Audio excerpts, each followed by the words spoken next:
Review the papers, the journalist and author Gemma Forte and the broadcaster Afua Hagen. And Gemma, we're going to start with you this time. Inside the Mirror, page 13, in fact, the mother of the school shooter pleading with the victims, to the families of his victims, to forgive him, which I have to say, even in God-fearing Texas, will be a stretch.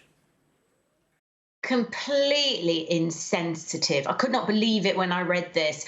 Adriana Reyes, the mother of the shooter, who's currently keeping vigil by her mother's bedside, because he shot her in the face first, his own grandmother.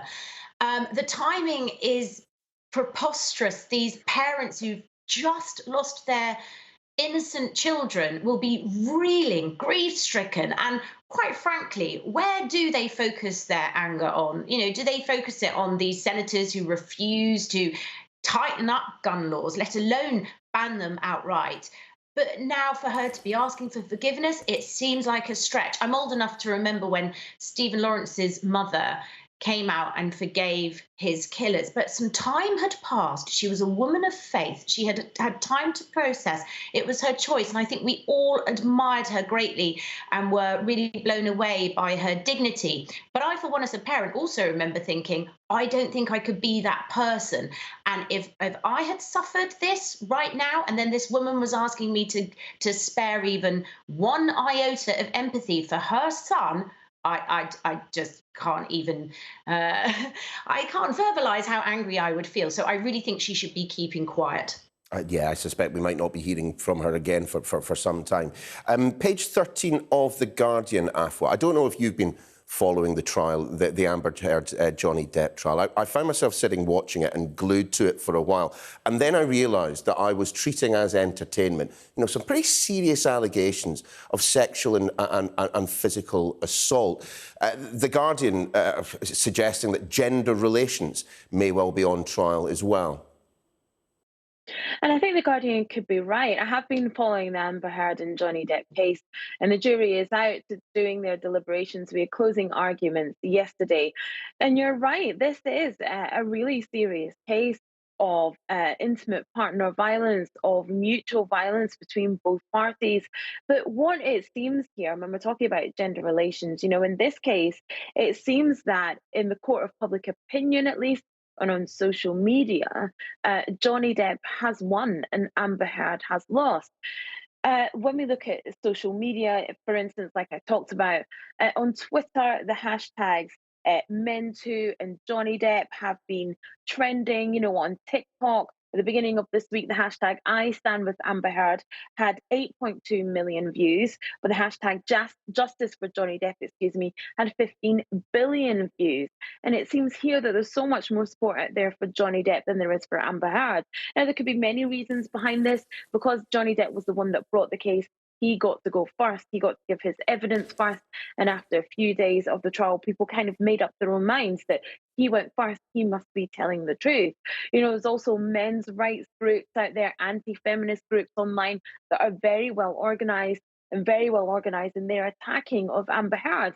And we've seen her being mocked in memes on Saturday Night Live, all across social media. You know, people are talking about her emotions, whether they're fake or not, you know, funny moments in court. But this is a really, really serious case, a really serious case of domestic violence here. And I think, yes, gender relations are on trial here, as well as, you know, the whole story between the two of them. We've heard so many details, some really grim and gory details of what's happened in their relationship.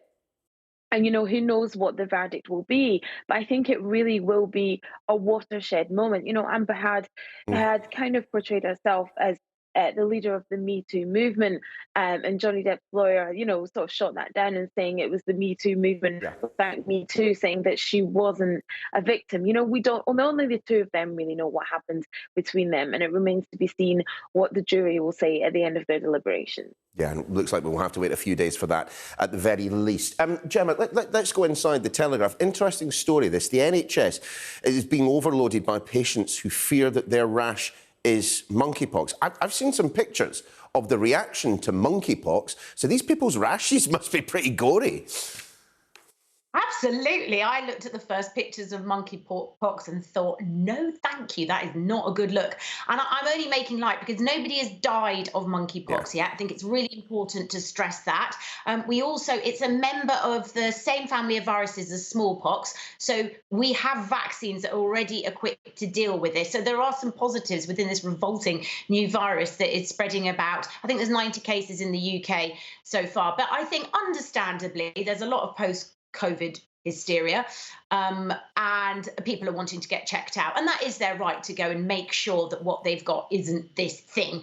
But they are getting completely overloaded. I mean, this kind of conflates with another story in the Mail, actually, that there are so many people not being able to get a GP appointment at the moment that a lot of people are going private for the first time. And then at the root of all that, you're looking at burnout, you're looking at staff shortages. So for the NHS as well, this monkeypox timing is just absolutely abysmal. Afua, I wonder if we can jump actually to your last story. It's the front of the Mirror, and it took me a while to get the pun in the headline. Heirs to the future, here's to the future. Yeah, I got it now. But this is all about the men in the royal family and what they'll be doing come the Jubilee. Yes, so this is definitely about the Platinum Jubilee. It's about that balcony moment at 5 p.m. on Sunday after the Jubilee pageant that will be taking place. And there's been lots of talk about who will be on the balcony and who won't. And it seems that the Queen is going to be on the balcony with Charles, with William, and Prince George. She wants to have a shot of them all together, and this is to show the world what is to come in the royal family, that this is the future of the royal family, and these are the heirs to the future and the heirs to the throne, like you said.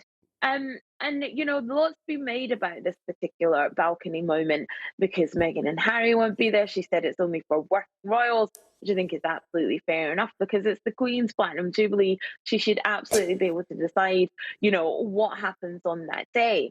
But I think what the Queen is doing with this is really gearing us up for the future, of what the future of the royal family will look like when, unfortunately, she is not around. And the future is these three men: is Prince Charles, is Prince William, and Yep. Prince George. So that's sort of the pinnacle of the 4-day Jubilee weekend, and that's going to end with Ed Sheeran singing to the Queen in front of the balcony. So why